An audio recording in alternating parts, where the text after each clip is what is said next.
आज हम चर्चा कर रहे हैं सुंदरकांड के एक बहुत प्रमुख प्रसंग की, और जिस प्रसंग से हमारे जीवन में बहुत सारी मर्यादाओं के प्रति हमारी जो मूल्य हैं उनकी प्रगाढ़ता बढ़ सकती है।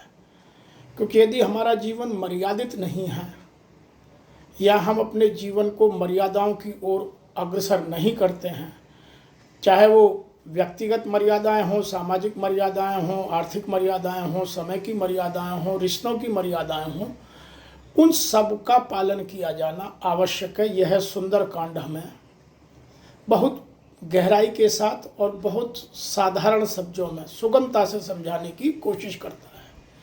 बाबा तुलसीदास जी ने सुंदरकांड में जो समुद्र के ऊपर पुल बनाने का प्रसंग दिखलाने की कोशिश की है, वह हमारी मर्यादाओं को और प्रमुखता से पालन करने के लिए हमें प्रेरित करता है।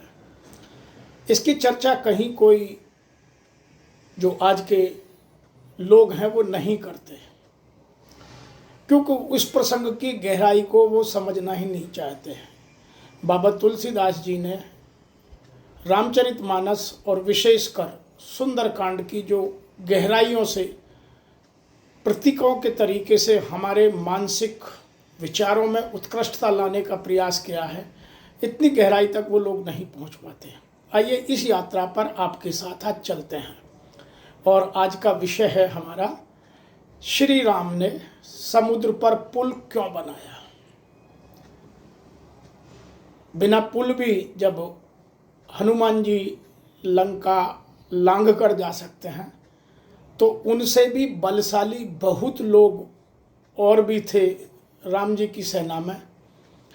और जब उधर से सुग्रीव आ सकते हैं बिना पुल के, तो कोई भी जा सकता है, तो यह व्यवस्था हो सकती थी।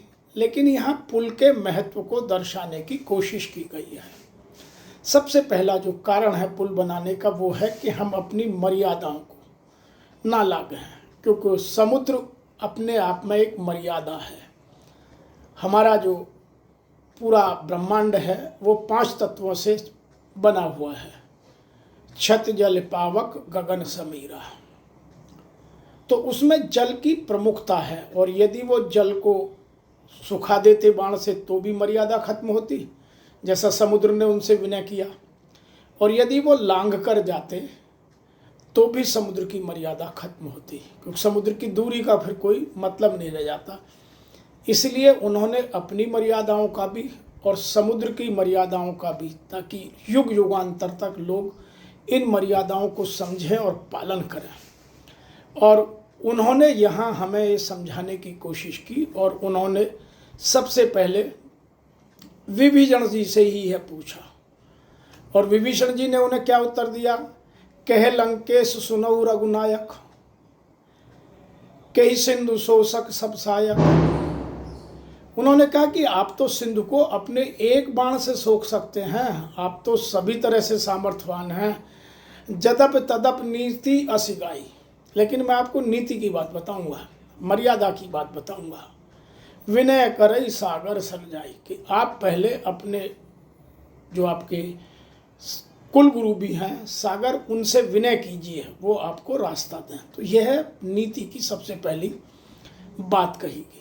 इसको कुछ लोग दूसरी तरीके से भी कहते हैं। इसका एक दूसरा कारण भी लेते हैं कि प्रत्येक मनुष्य जब भी कोई निर्णय लेता है अपने जीवन में, तो वह यह देखता है कि मैं साम दाम दंड भेद में से कौन सा यहाँ अप्लाई करूँ, और ताकि मैं इस परिस्थिति में उचित निर्णय ले सकूँ। और यहाँ भी श्री राम ने भी यही किया कि उन्होंने कहा कि पहले पराक्रम दिखाने की आवश्यकता नहीं है, तो यहाँ मैं पराक्रम नहीं दिखाऊंगा, यहाँ साम की नीति का पालन करूंगा, ना दंड दूंगा, ना भेद की बात करूंगा। तो उन्होंने यहाँ सबसे पहले पराक्रम और पुरुषार्थ को पीछे रखा और विनय की बात को आगे रखने की कोशिश की। आज का मनुष्य क्या करता है? आज मनुष्य में मर्यादाएं क्यों खत्म हो रही हैं? कि हम अपने जो शास्त्र हैं उनकी नीतियों के विरुद्ध काम करते हैं। सबसे पहले आज विनय की बात नहीं करता। विनय को तो आज कमजोरी समझा जाता है, वह बात करता है कि पहले अपना पराक्रम दिखाइए। अब पराक्रम छल से, कपट से या और किसी भाव से दिखाइए, लेकिन पराक्रम दिखाइए। आज हर तरफ हर आदमी अपने पराक्रम को दिखाने में लगा हुआ है कि मेरी ये बाहुबल है, मेरे पास ये धन बल है, मेरे पास ये ताकत है, मैं एटॉमिक पावर लेके बैठा हूँ। यदि आप यूरोपियन कंट्रीज़ को देखें, अमेरिकन कंट्रीज़ को देखें, तो वो यही पावर दिखाते हैं कि हम तो एटॉमिक पावर लेके बैठे हैं। तो ये जो शास्त्रों की मर्यादा है, प्रभु श्री राम ने यहाँ पूरी दिखाने की कोशिश की, और उन्होंने कहा कि नहीं, पहले पराक्रम नहीं, पहले विनय की बात करेंगे। तीसरी, बड़ों की मर्यादा का ध्यान, क्योंकि सागर उनके कुल गुरु की तरह हैं, उनके पूर्वजों से उनकी पढ़ाई होती चली आई है। सागर कुल गुरु हैं, और उनका उल्लंघन करना, उनको सोख लेना, उनको पार कर जाना उनकी मर्यादाओं में नहीं आता। इसीलिए उन्होंने उस मर्यादा को भी यहाँ ध्यान रखा।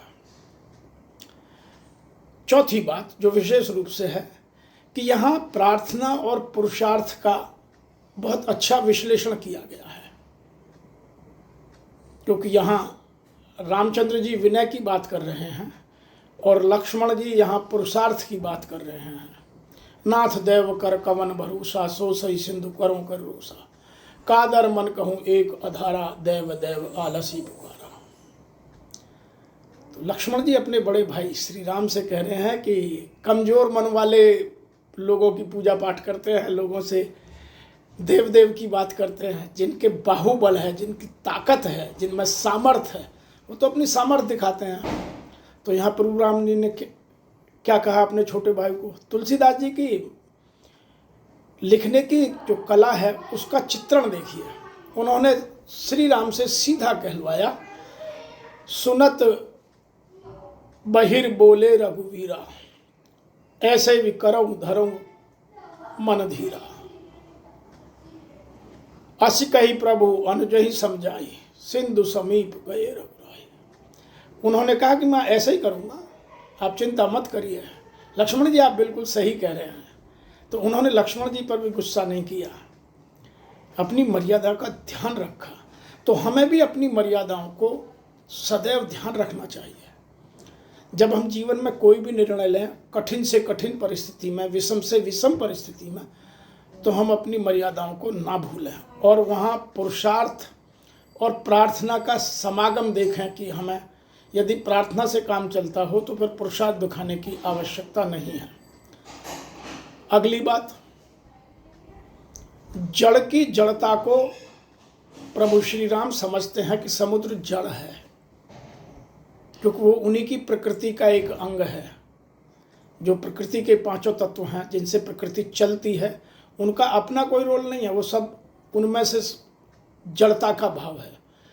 तो उन्होंने समुद्र के साथ पहले जड़ता को समझते हुए भी उसके साथ विनय का भाव किया, और समुद्र माना नहीं। आगे बाबा तुलसीदास जी ने सब लिखा है, विनय न मानत जलधिरण गए 3 दिन बीत, बोले राम सकोप तब भय बिन होए न प्रीत। तो उन्होंने उसकी जड़ता को भी यहाँ बखान किया है, लेकिन उस जड़ के सामने भी पहले उन्होंने विनय का, प्रार्थना का, या जो सुगम रास्ते हैं उनको अपनाने का प्रयास किया है। तो हम अपने जीवन में जब भी कोई बात करें तो हम अपने बीच और दूसरे के बीच जो ब्रिज का काम, जो यहाँ राम सेतु का काम की हम बात कर रहे हैं, तो उसको कैसे कम किया जाए, उसमें ब्रिज बनाने का, उसको सुगमता देने का, उसको सरलता देने का, उसकी व्यवहारिकता को समझने का काम करें। और जड़ की जड़ता एक और भी तरह से समझाने की कोशिश की है। काटे पई कतरी परई, कोट जतन कर सींच, विनय न मान खगेश सुन, डांटे पए नवनीच। यहाँ तुलसीदास जी ने भी कहा, और जो हमने 4 घाटों की चर्चा की, जिस एक घाट पर जहाँ काकभूषुंडी जी और गरुड़ जी को कथा सुना रहे हैं, उस घाट पर भी उन्होंने काकभूषण जी ने गरुड़ को यही कहा कि भैया जो नीच व्यक्ति है, जिसकी नीचता जिसके व्यवहार में है, वो डांटने पर ही मानता है, वैसे मानता नहीं है। तो उन्होंने हमारे जो जीवन के व्यवहारिक क्रम हैं उनको समझाने की, इस पुल के माध्यम से बहुत सारे रास्तों को बनाने की कोशिश की है। और यदि हम अपने विचारों के बीच ये गैप बनाएं, पुल बनाएं, इधर से उधर उधर से उधर, तो विचार आराम से जा सकते हैं। हम सामने वाले को विचारों को समझ सकते हैं, वह हमारे विचारों को समझ सकता है। दोनों में कोई ना कोई तालमेल बैठाया जा सकता है, दोनों के बीच सुगमता दिखाई जा सकती है, दोनों के बीच समरसता लाई जा सकती है, दोनों के बीच समन्वय बैठाया जा सकता है। तो इस बात को यहाँ दिखाने की कोशिश की है। इसलिए हमें अपने जीवन में कोई भी निर्णय लेने से पहले इन सब कामों को करना ही ये राम सेतु का काम है, ये पुल बांधने का काम है। हम अचानक जाकर के किसी काम को धुआंधार तरीके से ना करें, यही बात हमें समझाने की कोशिश की गई है। एक बात और भी समझाने की है, जड़ के साथ भी जो सामने कितना ही भी दुष्ट प्रवृत्ति का व्यक्ति हो, कितना ही भी मूर्ख प्रवृत्ति का प्रवृत्ति हो, कितना ही अनपढ़ हो, गंवार हो, जाहिल हो, फिर भी हमें अपनी मर्यादा नहीं छोड़नी चाहिए। हम सामने वाले को बहुत जल्दी अपनी मर्यादाओं से बाहर आ जाते हैं और फिर बाद में हम पछताते रहते हैं। तो हमें अपनी मर्यादाओं को सदैव पालन करना चाहिए। यहाँ भी एक बात बहुत अच्छे से हमें समझाने की कोशिश की गई है। हम उन बातों को समझें या अपने जीवन में ना समझें, अपने क्रम में उनको कहीं पालन में लाएं ना लाएं, ये हमारी अपनी आसानी से सुविधाएं हो सकती हैं या समस्याओं का निराकरण करने का तरीका हो सकता है, लेकिन हमें अपने जीवन में इन चीज़ों का ध्यान रखना चाहिए। यहाँ उन्होंने बहुत स्पष्ट तरीके से बाबा तुलसीदास ने हमें समझाने की कोशिश की है। प्रभु प्रताप में जाब सुखाई, उतरई कटक न मोर बढ़ाई। प्रभु आज्ञा पेल श्रुत गाई, करो सो बेग जो तुम ही सो आई। समुद्र से भी यह कहलवा दिया कि आप जो चाहें वो कर लीजिए, मेरी कोई मर्यादाओं को, मुझे अपनी मर्यादाओं को कोई नहीं है। लेकिन समुद्र ने उन्हें एक बात बताई जो लीडरशिप की टीम को, जो आज अपने में बहुत अभाव दिखता है हमें जीवन के हर क्षेत्र में, हम चाहे कॉरपोरेट में हों, हम चाहे किसी बिजनेस में हों, हम चाहे किसी प्रोफेशन में हों, हम समाज के किसी स्तर पर हों, किसी पद पर हों, जिस बात का अभाव हर तरफ दिखता है, वो यहाँ बाबा तुलसीदास जी ने इस समुद्र बनाने की कला के माध्यम से, इस राम सेतु या कुछ उसको नल सेतु भी कहते हैं क्योंकि वह नल और नील ने बनाया था, उसके माध्यम से हमें समझाने की कोशिश की है। और वह यह है कि हमारे पास जो टीम है उसमें किसी न किसी की कोई ना कोई विशेष कॉम्पिटेंसी होती है। तो सागर ने यहाँ उनसे कहा कि तुम्हारे पास तो नल और नील हैं, जिनको बचपन में ही ऋषियों ने आशीर्वाद दिया है और उनको कला है समुद्र पर पुल बांधने की, आप उस कॉम्पिटेंसी को यूज करो ना। तो यहाँ पुल बांधने के माध्यम से उस एक जो छुपी हुई हमारी टीम की कला है, जो पोटेंशियल है टीम का, उसको बाहर निकालने की कोशिश की गई है। आज समाज में आदमी जितना जानता है उतने कोई समझता है, उतने पर ही काम लेता है। अपनी टीम की पोटेंशियल को बाहर निकालने की जहाँ क्षमता है वहाँ लीडरशिप बहुत स्ट्रांग है, और जहाँ क्षमताएं नहीं है वहाँ लीडरशिप का क्लैश है। तो प्रभु श्री राम तो लीडरशिप में नंबर 1 है, उनका तो कोई मुकाबला किया नहीं जा सकता।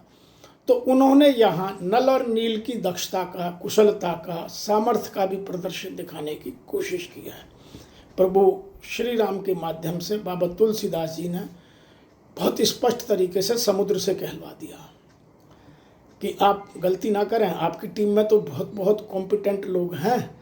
और उन्होंने क्या लिखा, नाथ नील नल कप दो भाई, लड़काई ऋषि आशीष पाई, तिनके परस किए गिरि भारे, तरही जलधि प्रताप तुम्हारे।